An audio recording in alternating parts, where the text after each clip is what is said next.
झारखंड में पिछले 11 दिनों से चल रहा छात्र आंदोलन अब सिर्फ जेपीएससी और जेएसएससी की भर्ती परीक्षाओं का विरोध नहीं रह गया है।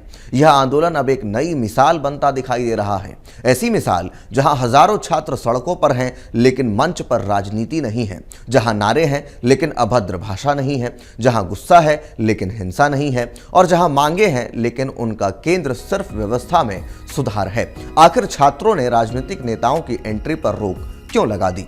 आंदोलन की आचार संहिता में क्या क्या लिखा है? 11 दिनों से खुले आसमान के नीचे बैठे छात्र आखिर चाहते क्या हैं और सरकार से उनकी प्रमुख मांगे क्या हैं? इन तमाम चीजों के ऊपर आज बातचीत करेंगे इस वीडियो में। नमस्कार, मैं हूं ब्रह्मचारी आशीष और आप देख रहे हैं अमर उजाला। झारखंड की राजधानी रांची इन दिनों एक अलग तरह के आंदोलन की गवाह बन रही है। मोराबादी इलाके में सैकड़ों छात्र और अभ्यर्थी पिछले 11 दिनों से धरने पर बैठे हैं। उनका आरोप है कि जेपीएससी और जेएसएससी की भर्ती परीक्षाओं में लगातार अनियमितताएं हुई हैं। पेपर लीक, भर्ती में धांधली और कथित भ्रष्टाचार ने लाखों युवाओं के भविष्य पर सवाल खड़े कर दिए हैं। इसलिए वे अब सिर्फ एक परीक्षा नहीं बल्कि पूरी भर्ती व्यवस्था में ही बदलाव की मांग कर रहे हैं। लेकिन इस आंदोलन की सबसे बड़ी खासियत इसकी अनुशासन व्यवस्था है। आमतौर पर बड़े आंदोलनों में राजनीतिक दल अपनी मौजूदगी दर्ज कराने की कोशिश करते हैं। कई बार मंच राजनीतिक भाषणों का केंद्र बन जाता है। लेकिन रांची में छात्रों ने शुरुआत से ही साफ कर दिया है कि यह आंदोलन किसी भी राजनीतिक दल का नहीं है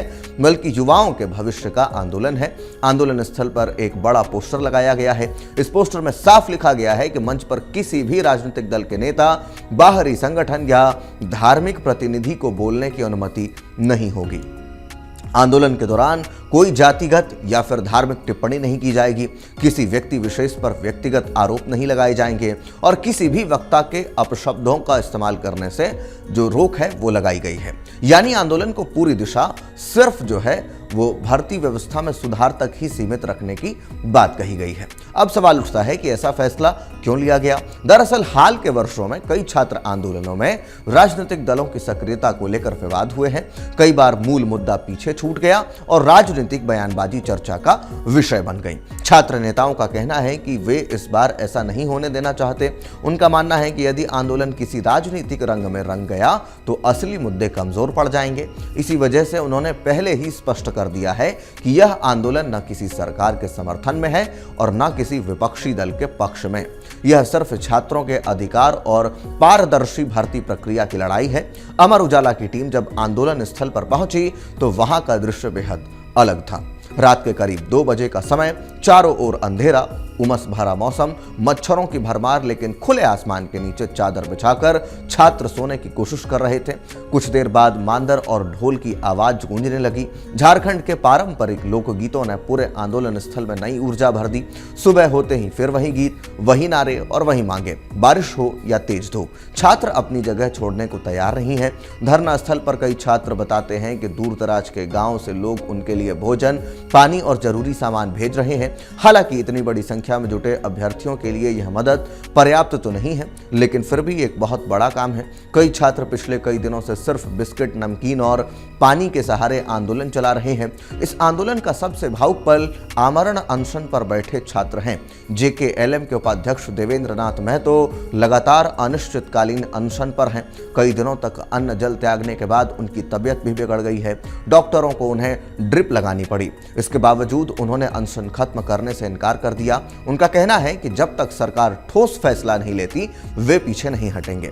एक अन्य छात्र ब्रह्मानंद भी खराब मौसम और लगातार बारिश के बावजूद खुले आसमान के नीचे अनशन जारी रखे हुए हैं। इनके अलावा कई अन्य छात्र भी धरने पर डटे हुए हैं। अब बात करते हैं छात्रों की प्रमुख मांगों की। सबसे पहली मांग है कि जेपीएससी और जेएसएससी की सभी विवादित परीक्षाओं की जांच सीबीआई और ईडी से कराई जाए। दूसरी मांग है कि जिन परीक्षाओं पर गंभीर अनियमितताओं के आरोप लगे हैं उन्हें रद्द कर निष्पक्ष तरीके से दोबारा आयोजित किया जाए। तीसरी मांग है कि पेपर लीक और भर्ती घोटालों में शामिल लोगों की संपत्ति जब्त की जाए और उनके खिलाफ सख्त कानूनी कार्रवाई हो। चौथी मांग है भर्ती प्रक्रिया को पूरी तरह डिजिटल और पारदर्शी बनाने की है ताकि भविष्य में किसी किसी तरह की धांधली की गुंजाइश न रहे।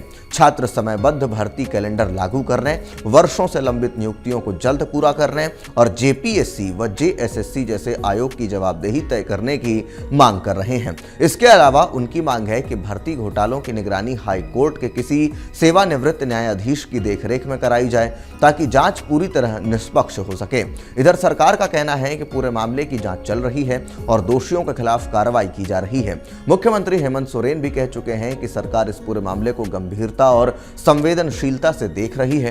हालांकि आंदोलनकारी छात्रों का कहना है कि उन्हें सिर्फ आश्वासन नहीं बल्कि ठोस कार्रवाई चाहिए। उनका दावा है कि जब तक उनकी मांगों पर स्पष्ट निर्णय नहीं लिया जाता तब तक आंदोलन जारी रहेगा। फिलहाल झारखंड का यह छात्र आंदोलन केवल भर्ती परीक्षाओं का विरोध नहीं बल्कि अनुशासित और उद्देश्य आधारित जन आंदोलन का उदाहरण बनता जा रहा है। बिना राजनीतिक मंच, बिना भड़काऊ भाषा, बिना हिंसा के हजारों युवाओं का एक साथ जुटना इस आंदोलन को अलग पहचान दे रहा है।